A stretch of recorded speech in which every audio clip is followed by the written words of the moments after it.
Hello, everybody. Welcome to RCM Football. We got a new show for you today. We're gonna talk about Kudus. We're gonna talk about Jack Grealish. We're gonna. Ooh, I'm getting a feedback. Oh, I'm getting a feedback. There we go. Now we're here. We're gonna talk about Grealish. We're gonna talk about Kudus joining Spurs. We're gonna talk about Alexander Isak. I'm a Magpie, as you know, and I have to talk about Isak.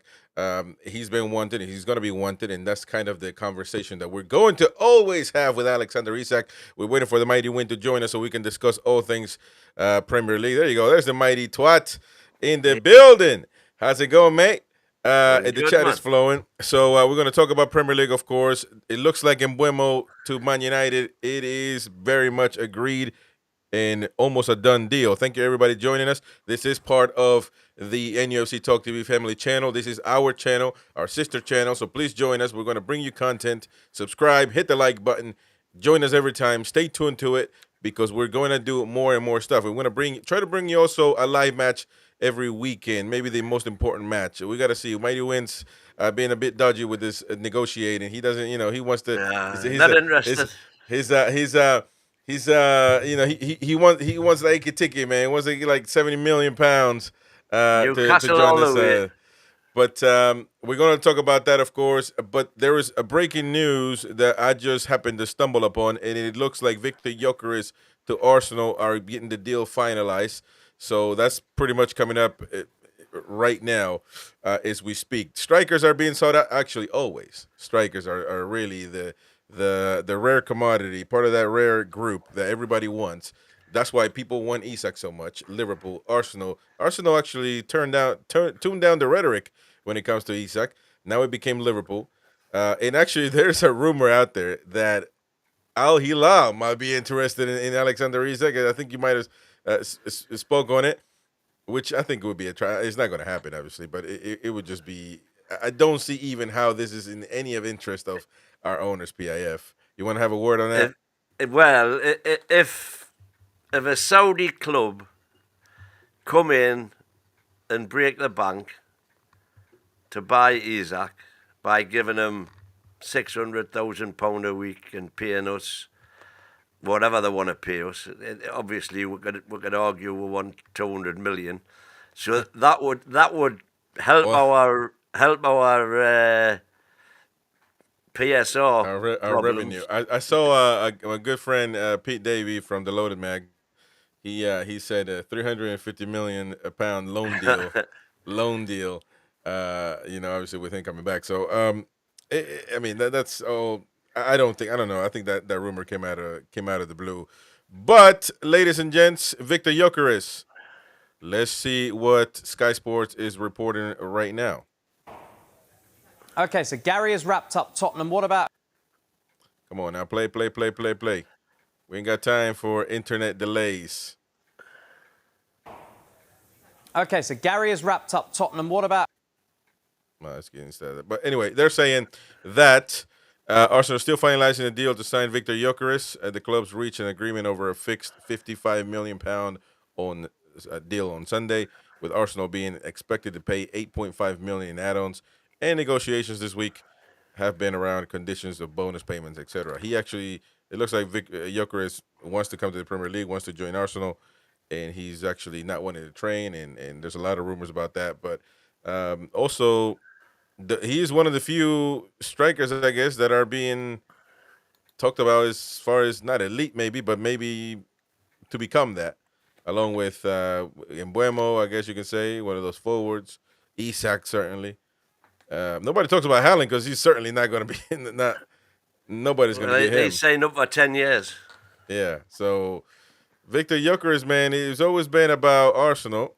I think there may have been a small link with us because of Isak and all that stuff, but I mean, he was never going to join any club.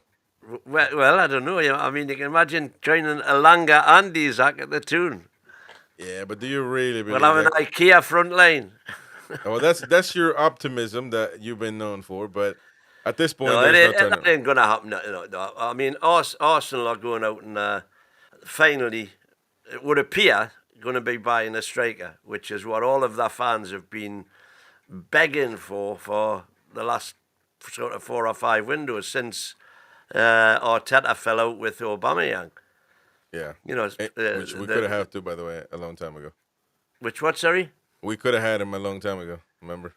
Aubameyang. Yeah. Well, does he pass the? Obama, Yeah, you kidding me, man? No, not right now. I'm talking about a long time ago. You don't remember? Yeah, but no. But I'm talking about his attitude that was the problem. He was the reason he fell out with Arteta was because he was not turning up for training sessions and so on and so forth, doing the business on the pitch, but just. Interesting. Stephen Harker saying that he won't cut it at Arsenal or the Premier League. Gyökeres. I don't know, man. That's a bold statement.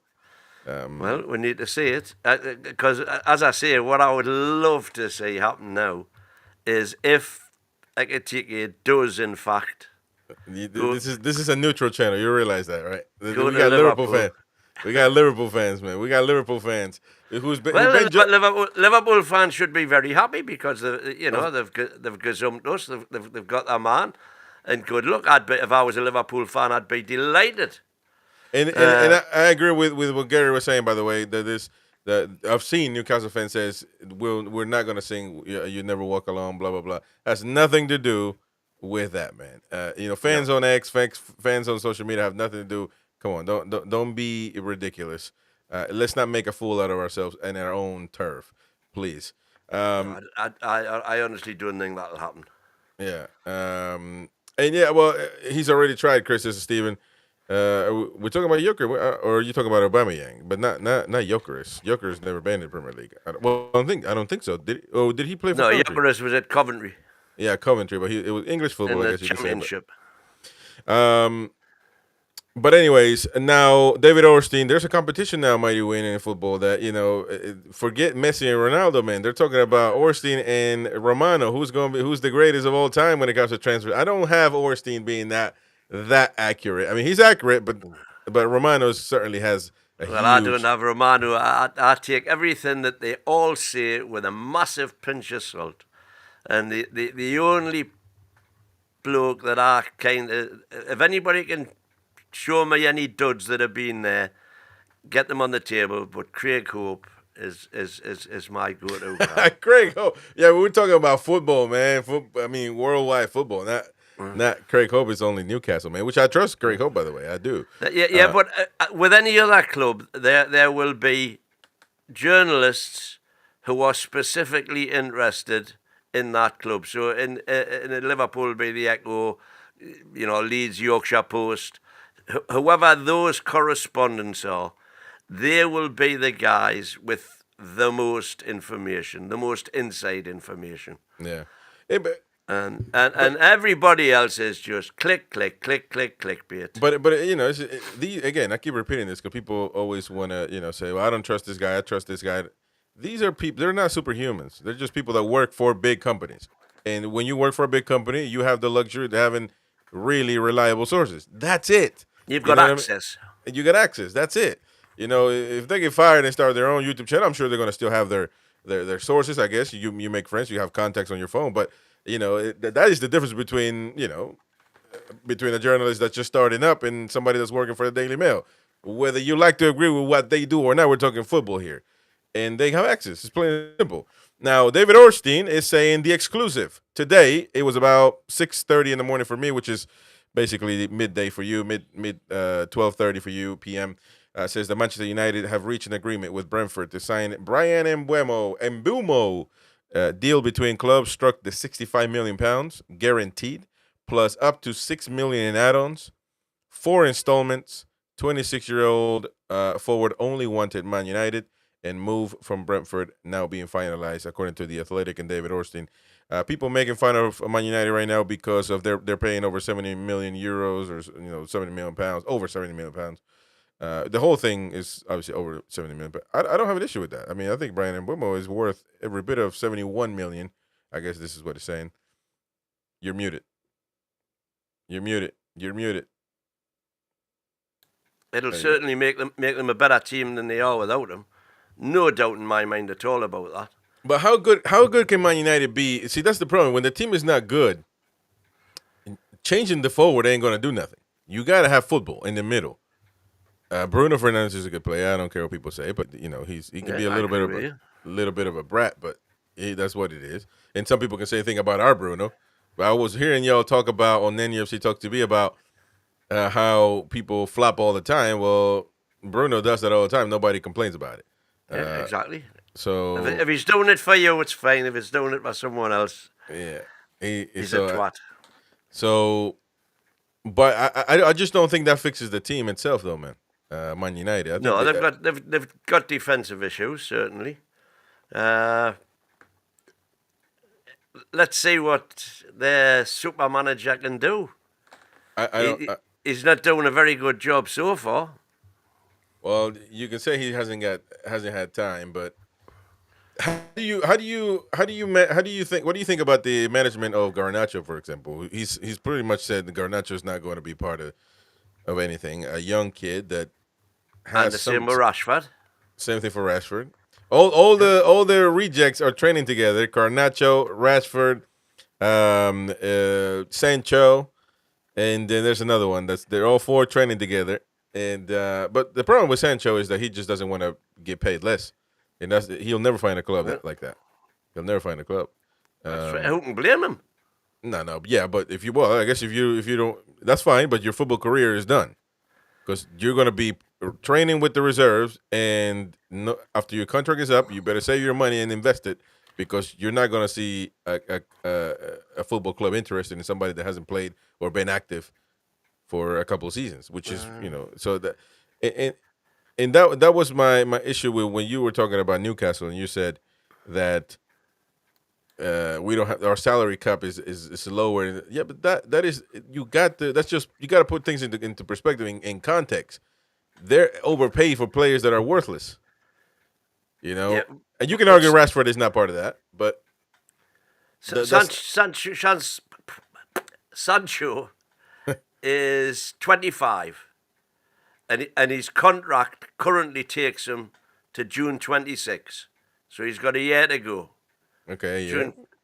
So if he can kick his heels for a year and then be a free agent next summer, he's still in the prime of his life, 26.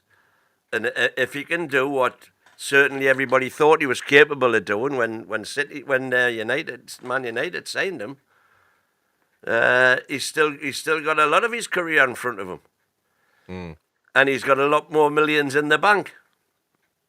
Well, true. So Sancho holds all the aces in that particular. But the thing is, he's been rumored he's not going to get another contract like this, and maybe he's saying I'm going to hold on to this last year because I'm probably never going to see this money again, and that's fine. He's linked to Besiktas, and they have said they're not going to pay that amount of money. So he's either going to get down or we're not going to do a deal.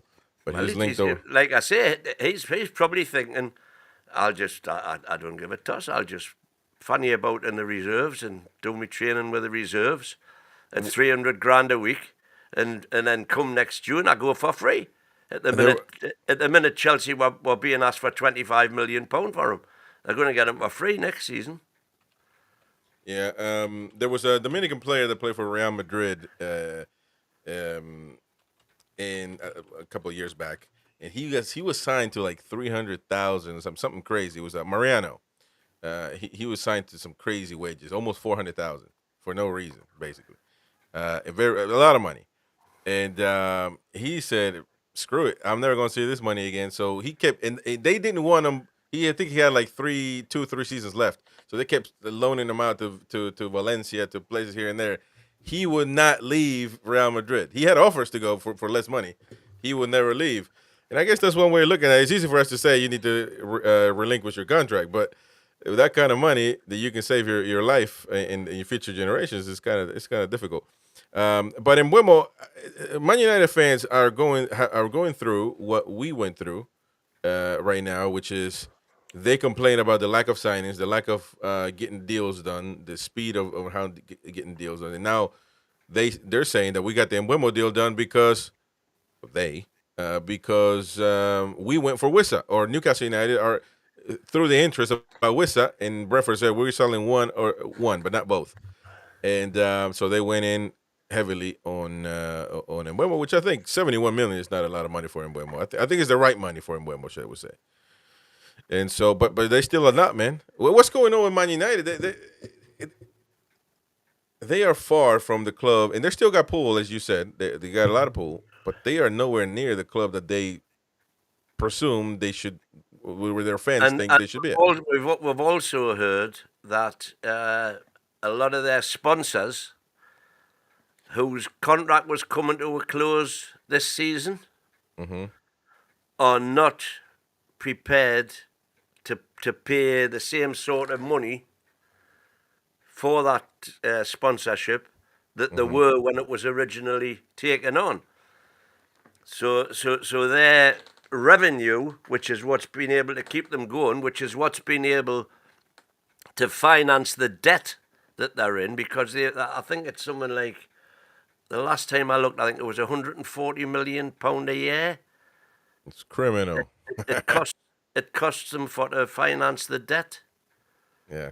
Now, fortunately, they've got, plenty of revenue to cover that. But if that sponsorship revenue and TV revenue and Europe revenue suddenly starts diminishing, it'll take a few years for it all to happen. But it only takes a few years out the Champions League and you're suddenly down there with us.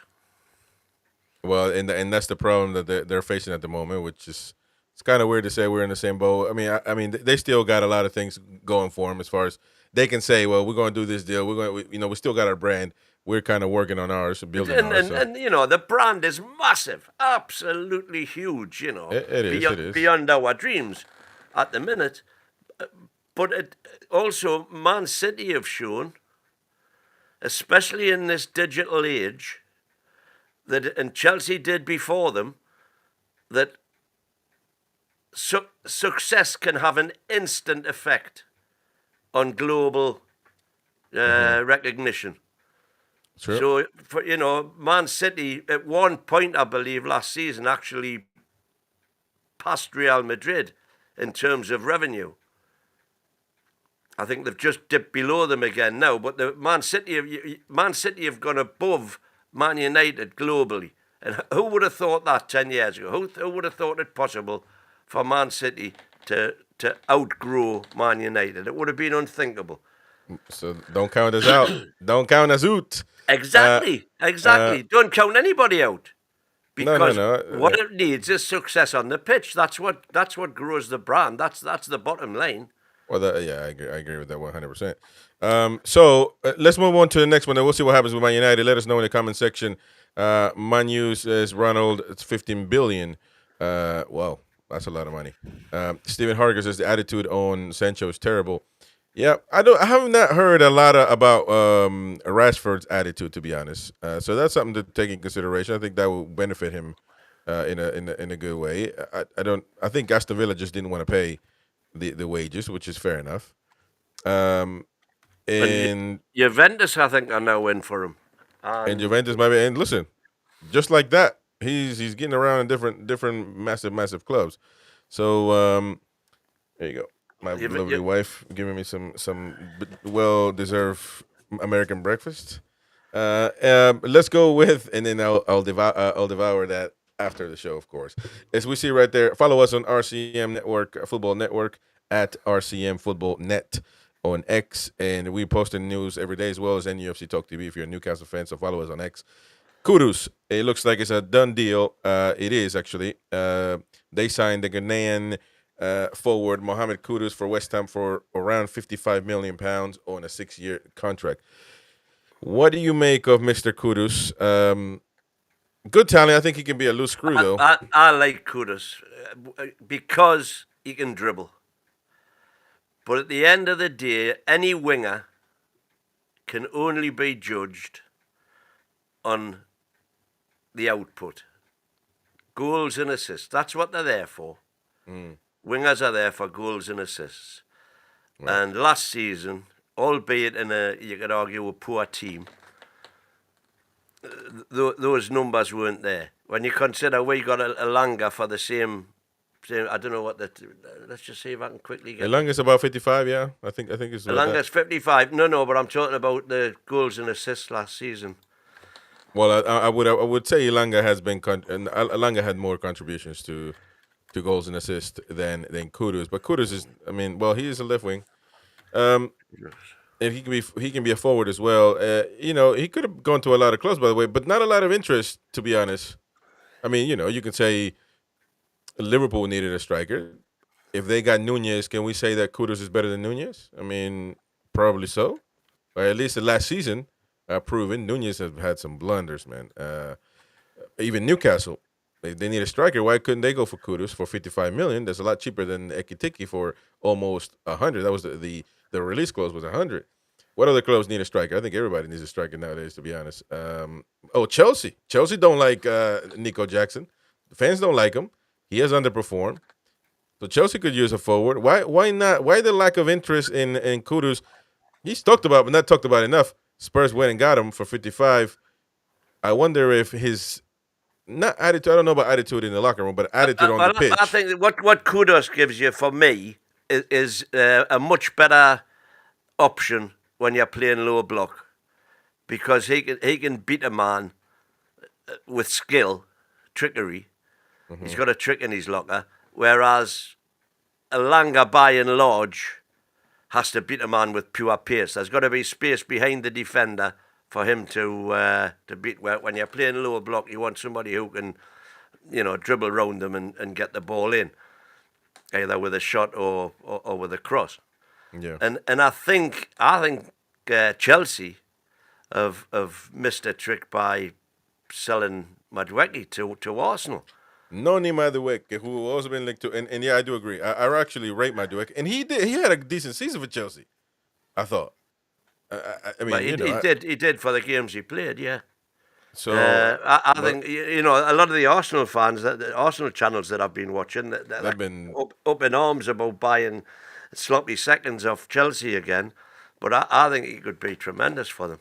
Well, and again, you don't know how Saka is really going to perform after his injury. If you're talking about Madueke being a backup to Saka, I don't see how that's a bad thing. No, neither do I. I'm actually surprised that Madueke chose to go to Arsenal, because he more or less knows that he's going there as number 2. But this is the problem that we've got now, that any team now who's got, let's say, a cast iron starting 11, to try and persuade good players to go there, when in their minds they must know that they aren't going to be number 1 in their position, it's a job. If they've also got the option of going somewhere where they know they're going to be number 1. Yeah, that's a very good point. Destroyer, we will get to your question in a second. I don't know if we got to. Well, actually, we'll get to a second. When we talk about Isak, we'll do that. When we talk about Newcastle, so it could be a Liverpool fan, because a lot of Liverpool fans join NEFC Talk TV to give us grief, but that's okay. But get people to come to this show. We're going to talk about Premier League, of course. Also shared on our RCM Football Network X account, obviously Liverpool lodging in around 70 million pounds for Ekitike. That's coming from Reuters via TalkSport, and it's still not a done deal. Not a done deal, but it's going to happen though. It's happening, of course. Ekitike, listen, I think he's a good player. I'm not going to be one of those Newcastle fans that says all of a sudden he's not good, and I mean. The spurned girlfriend syndrome. Yeah. He's a good player. He's a really good player. I was really excited for him. Yeah. But he's going to Liverpool, and unfortunately, it's unfortunate for us, but very fortunate for Liverpool. I mean, I think he's a massive upgrade on Darwin Nunez, no doubt about Absolutely. it. And I mean, he's going. The thing with Ekitike, how can you blame a guy like that? Listen, you're going to compete for championships every season. You're going to get paid a lot of money. You're going to a top club, and so what? And you're going to start, guaranteed. So there's nothing to discuss on this one. No. Well, they held all the aces in terms of that bartering, shall we say? We are knackered. I mean, it is the truth, man. It is the truth, brother. And sometimes you just gotta shake the other man's hand. Yeah, that's it. You've got to accept and it's not battered wife syndrome, but you just have to No, not accept. that. You just have to accept your place in the pecking order. And right Yeah. now we are behind, certain clubs in the pecking order. And Yeah. until results on the pitch prove otherwise, that's where we'll remain. And Stevens reminded me Chelsea got Joao Pedro. They stole him from us as well. That's another one. And Delap. That's true, by the way. I forgot about those guys. How Yeah, many yeah. do you think? Yeah, so there you go. They got a lot of forwards.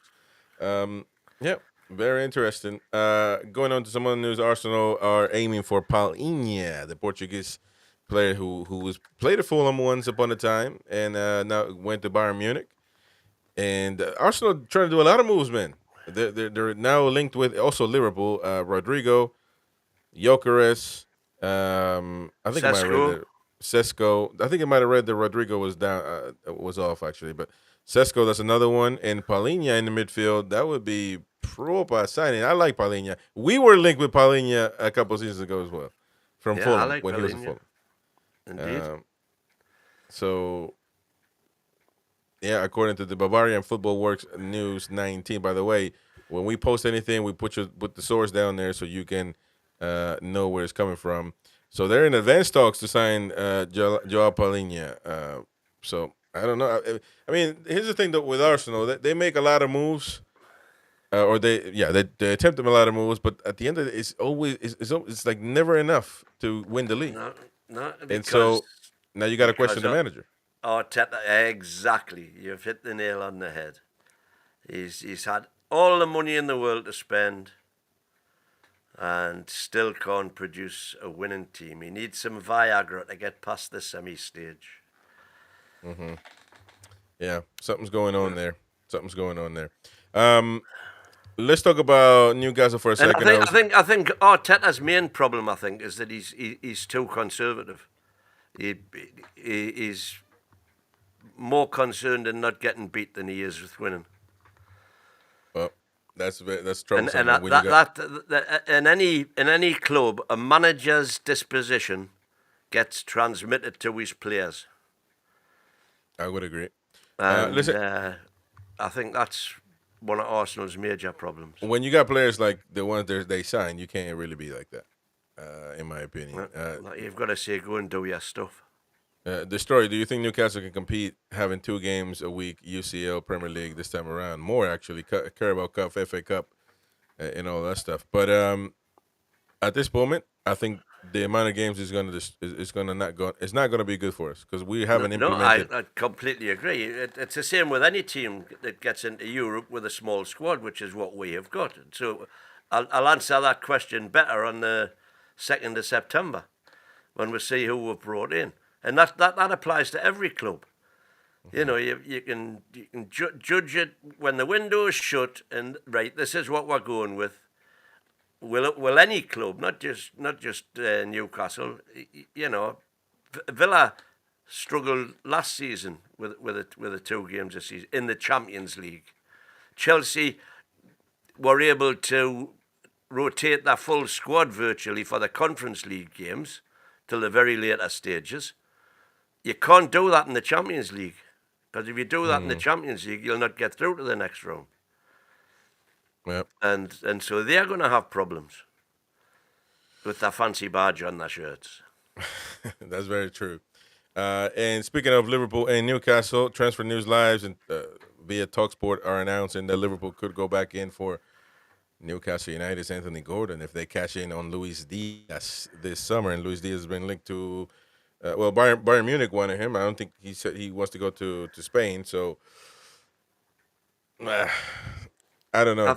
I think if Liverpool were to come in for Anthony Gordon, I think we would probably let him go. But they'd They'd have to put some hefty money on the table. We're talking more than 80. what are you 80 saying? plus. Like well, yeah, I think 85. I think probably 80 plus add-ons. In a percentage. You know, he's a Liverpool fan. He would relish going back to Merseyside. So I couldn't really blame him if he did. I obviously want to keep him. I love him. I think he's fantastic. You don't necessarily think he's as good as I do. But again, it's you got to know where you are in the pecking order. However, we are in a position. He's signed till 2030. So if you want him, you're going to have to pay through the nose for him. Simple as. Yeah. I don't think it will happen, but they might be thinking about that. So we shall see, I guess. If they were really determined to get him, I could maybe foresee a player plus cash deal. If they were to give us, I don't know, say Gakpo and Elliott. Elliott's good. Elliott's good. Well, Elliott apparently available for 35. The problem with Harvey Elliott is it's World Cup year, so he wants to get into that England team for the World Cup, and I think he's good enough to get into that England team for the World Cup. But for to do that, to get selected, he's got to be playing football every week. And if he comes to Newcastle, he's not going to be playing football every week. He's not going to be playing football every week at Liverpool. So he'll be wanting to move to somewhere where he's a guaranteed first team starter. No ifs or buts. That's the way I see Harvey Elliott.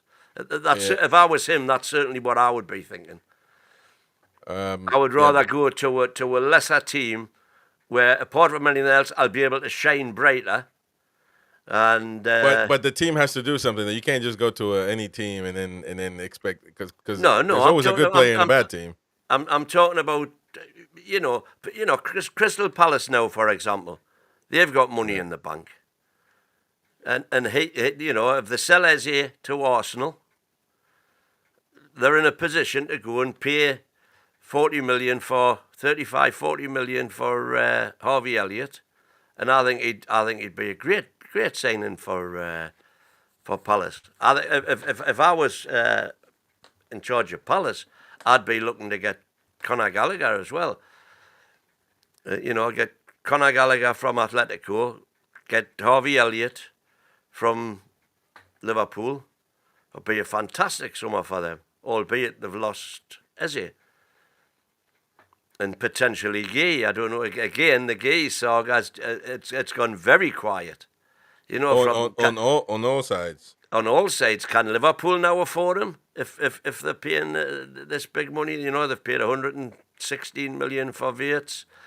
That's a lot of money, by the way. To be fair, Liverpool haven't spent a lot in the last few windows. If you think about it, if you really absolutely. If you look since our takeover, for example, Liverpool have only spent over the 4 years. They're coming up 4 years. Liverpool have only spent about £80 million more than Newcastle have spent over that whole period of time. And bear in mind, we had 3 windows where we bought nobody. Last window, all they bought was the Italian Federico.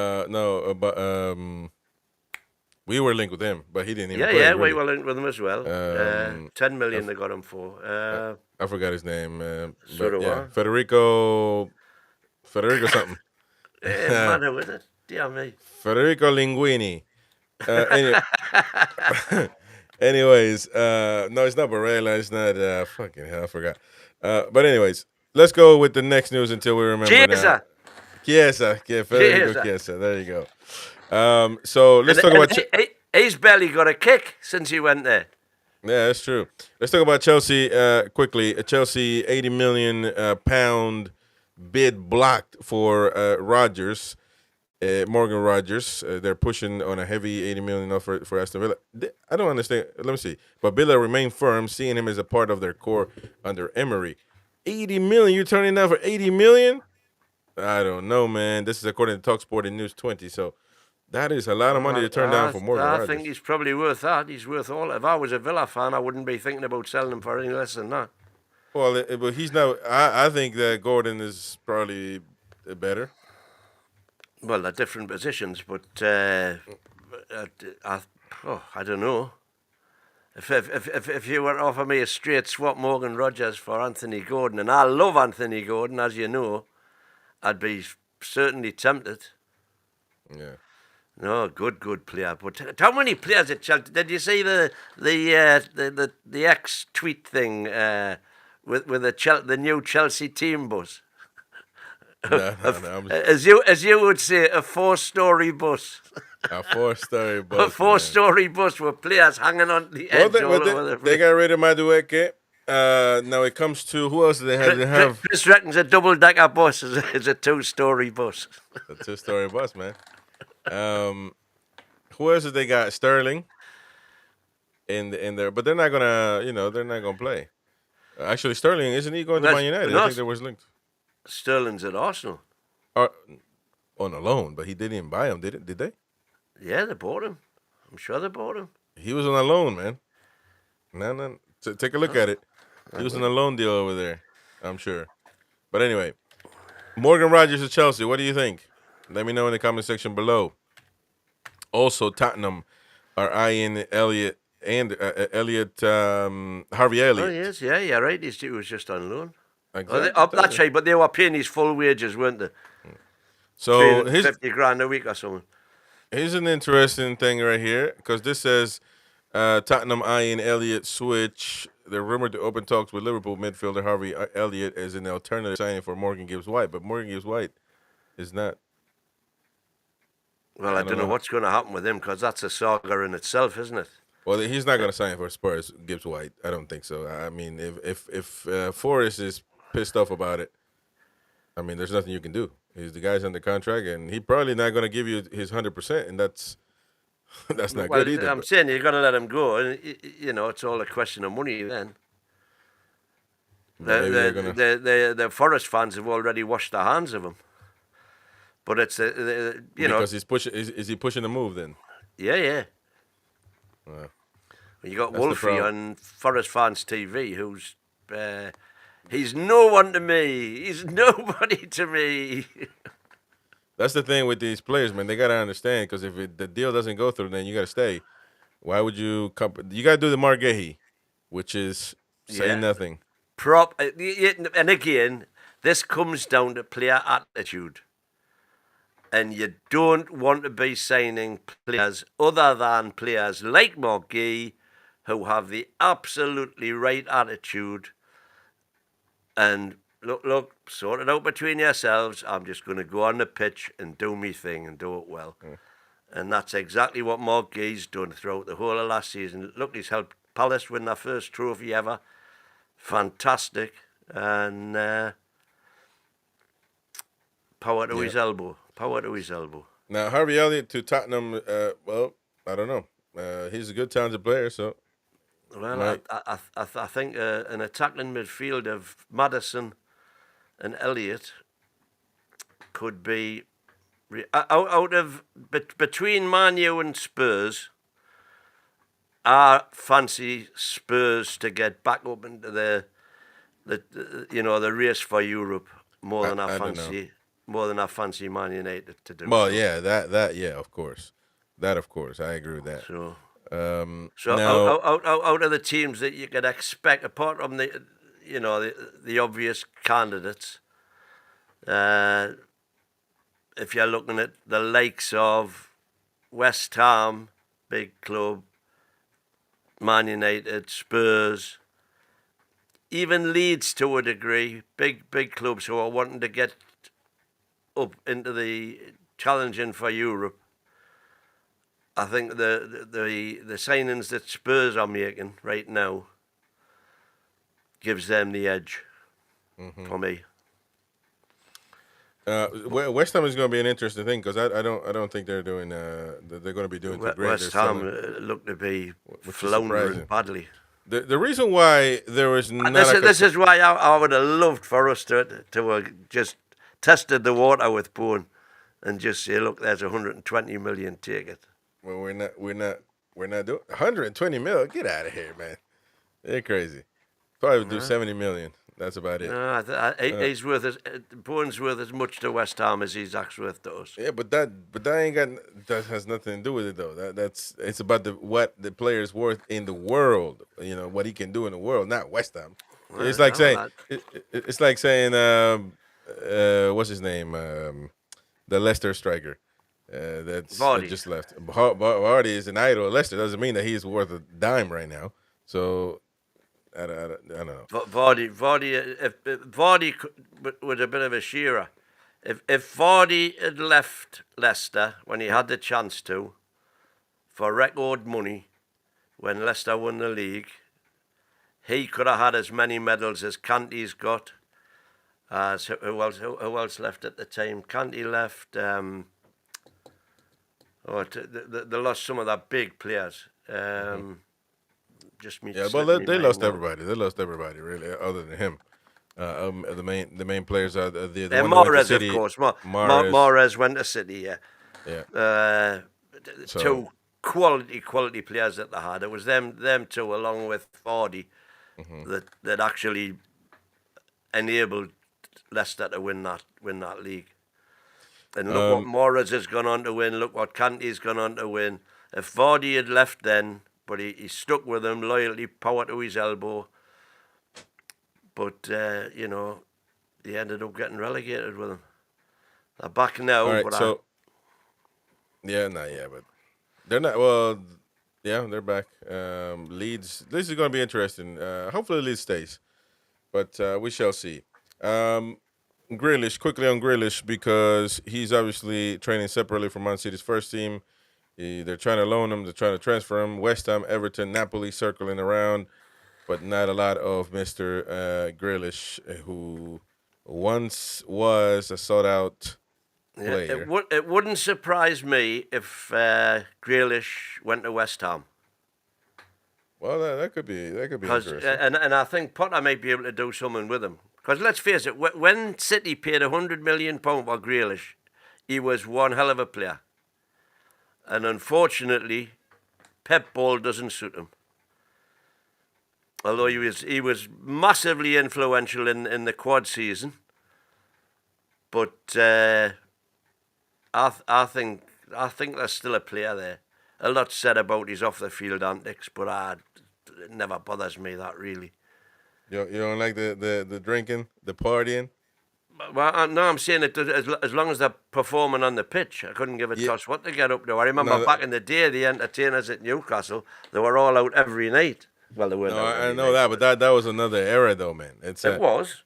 I mean, as now, long as they do it on the pitch on a Saturday, what they do in their own time, entirely up to them. But nowadays, it's a social media. Who knows what they're doing, but they can't do it nowadays because the social media. Everybody's got to carry everybody's a reporter. Everybody's got a phone in their pocket that can take a photograph. Well, most importantly, because there will be coaches that tell you got to sleep a certain amount of hours, you got to eat a certain food, you got to so partying and drinking ain't gonna cut it, man. And some will say, well, that's why you're not training good, that's why you're not playing good, that's why you're not getting minutes. So I don't know, but I think he's a good player. You just gotta get it right, and I guess change his lifestyle. But he ain't done it by now, man. I don't know. It's like Ronaldinho. Ronaldinho could have been. He was one of the greatest of all times, and people say he could have been even greater if he decided to not party. But Ronaldinho didn't want to stop partying, man, with the lovely ladies and the drinking. So you only live once. I guess that's the motto. But Man City are also signing the next Martin Odegaard, according to them, for £12.5 million. Who his name is Svir Nijpen, from Rosenborg, something like that. So there you go. Whatever. Next Martin Odegaard. We're gonna be finished up pretty soon. Last but not least, let's talk about again somebody that we brought up earlier, which was Martin Odegaard. Rashford, now linked to Bayern Munich. According to the Bavarian Football Works, Bayern Munich have Tom's eye on Manchester United's Rashford and consider flipping Joao Paulinho, as we mentioned earlier, amid Inter Milan's interest. Liverpool pursue Rodrigo, Ekitike, and consider swap options. Kim Min-jae for Renato Vega as well, who he's signed for Chelsea. Well, there you go. If Kim Min-jae is available, we're looking for a centre half. But when? We don't do nothing about it, man. We just we You don't do. you got no We don't idea know what's about it. going on. Everything gets leaked nowadays. Everything gets leaked because it's in the convenience of the agents of the clubs or the other club. You might not want to do it, but the player, the agents, the other club is going to. Everybody does it, man. It's impossible for Newcastle to make deals without nobody knowing about it. It's impossible. Come on. And Kim J. I mean, we would know about this already, especially if he's been linked to other clubs. Unless Newcastle have a policy which says if it gets leaked, we're out. Yeah, but it hasn't been leaked. So what are you talking about? There you go. So, but Rashford to Bayern Munich, that would be one hell of a move for him in his career. It would. It would. It's kind of I mean, I personally, I don't rate him. I think he's always been overrated. But £300,000 a week, pay your money, take your chance. Yeah, well, I think he can still be a good player, and he proved it at Aston Villa. So I don't think that I don't think he's bad. He just needs time. I'm not I saying guess. he's bad. I just don't think he's all that. And I think Aston Villa just couldn't pay him. Maybe Bayern Munich can do different. Maybe that's the case. We shall see. Last but not least, let's just mention that Jota will be immortalized, according to Wolves, ESPN, and they're saying that Wolves will induct Diogo Jota into their Hall of Fame after his tragic passing. So that's good for him, and congrats, I guess. Very good. Liverpool should do the same thing. Liverpool have done. Liverpool have retired his shirt number. They retired the shirt number, which is massive in football. That happens in American sports a lot, but in football, it is unheard of. It's like saying, in the Premier League, we won't use number 10 no more because, I don't know, many players, it's almost impossible. So, but I almost wonder, though, what if Jota wore number 10? But anyway, let's not get into that. They're going to retire, 20. He wore 20 for Liverpool. So they're probably going to do that, but he's going to be immortalized, I guess, in the Hall of Fame. Everybody should do that he's played for, obviously, I think, in honor. By the way, Snoop Dogg is entering the football world. He's being co-owner of Swansea City, joining Luka Modric in the club's high-profile new investment group, according to Al Jazeera. So another American taking over the soccer in England. So interesting, man. That's something else to get English folks pissed off about. There you go, a rapper, American guy buying. But what's funny is that he said that he wanted to buy another club, but he got stuck on this deal, so he shouldn't have probably said that. Watch this space. I think Sunderland are ripe for the taking. By who? By an American club? By somebody. That's what you're praying for, man. I don't want that. I'm not praying for it at all, no. But massive potential. Massive potential. And just last but not least, Mighty Win's favorite topic, England shock Sweden in a Euro thriller, baby, winning in a dramatic penalty shootout, 14 kicks. Damn, it took 14 times to reach the women's Euro semis. Heroic from Lucy Bronze and Hannah Hampton on the Euro 25 for the Lasses. And I think one of them played for Man City, I believe. It was a good player, by the way. But 14 kicks, come on now. We gotta get to practice. We gotta get to the practice board. If it takes 14 kicks for a penalty, that might have been 14 all scored. Nah, no way. But anyways, listen, good. Congrats to the Lasses, and I hope that they do well. Anyways, lads, it's been a lovely show. I appreciate your support on this channel. It's a new channel. Support it, hit the like button, subscribe, share with your friends. This is football related. Every team, so share it with your friends, and we'll be back again at some point next week. So for now, we'll see you if you're a Newcastle fan on NUFC Talk TV tomorrow, 2 p.m. kickoff. We'll talk about news for an hour and then kick on to the match. And we'll stay on the same show to do the reaction, and then we'll upload the reaction separately. We'll try that for a few days and see how it works. Anyway, thank you very much for your support. We'll see you all in the next one. Ciao, folks. See you later, boys.